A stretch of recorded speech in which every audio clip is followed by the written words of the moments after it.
Subsequently, on May 19th, 1983, Diane pulled over onto the side of a quiet road and shot each of them multiple times. She then shot herself in the arm and drove to the nearest hospital. Tragically, Cheryl was already dead, while Stanley was paralysed and Christy barely alive. Meanwhile, Diane told doctors that they'd been attacked by a bushy-haired man who had attempted to hijack the car.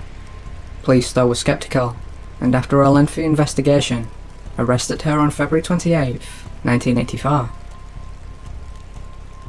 We were just out, I guess, sightseeing, I guess you'd say. And the kids got tired. They fell asleep in the car, so I decided to just head on home. But I saw a road I hadn't been on before. We like to take back roads.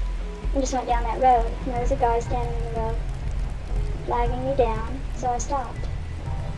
If I had shot my own children, would I not have done a good job of it? Why would I have taken my kids to the hospital? Wouldn't I have made sure they were dead and then cried crocodile tears? That's insane to think that I would do such a thing and then bring the witnesses in against myself. That's crazy. Christy woke up, and as I say, she may be the only one to get me out of this.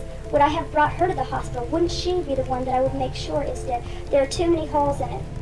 When this man shot my daughter, my first reaction was to snap back to my childhood, to the pain that had happened to me back then, my marriage, my entrapment by society. This man was bigger than me. He was stronger than me. He had more power because he had a gun. And I stood there and I looked at Christy reaching.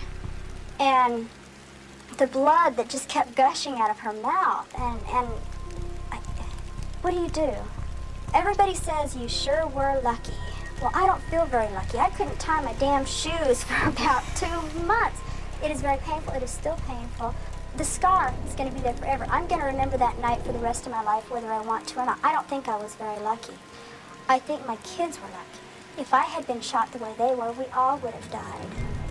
You can't replace children, but you can replace the effect that they give you.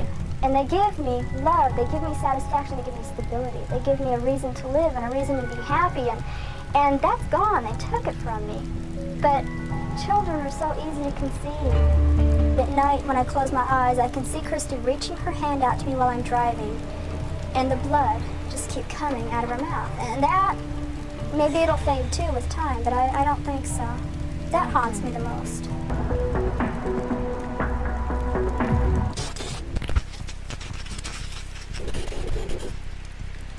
Arguably the most infamous serial killer of all time, you've likely seen most of Ted Bundy's interviews. However, there is one very rare and disturbing recording that few have heard. In it, Bundy describes the murder of 18-year-old student George N. Hawkins. I was moving up the alley using a briefcase and some crutches, and a young woman walked down, and about halfway down the block I encountered her and asked her to help me carry the briefcase, which she did, and we walked back up the alley. Basically, when I reached the car, what happened was I knocked her unconscious with the crowbar, and I handcuffed her and put her in the the passenger side of the car and drove away. One of the things that makes it a little bit, well, among the things that makes it difficult is that at this point she was quite lucid, talking about things. It's funny, it's not funny, but it's odd the kinds of things people say under those circumstances. She had a Spanish test the next day, and she thought that I had taken her to help tutor me for a Spanish test. The long and short of it was that I again knocked her unconscious and strangled her. Can you hear that? The Hawkins girl's head was severed and taken up the road about 25 to 50 yards and buried in a location about 10 yards west of the road on a rocky hillside.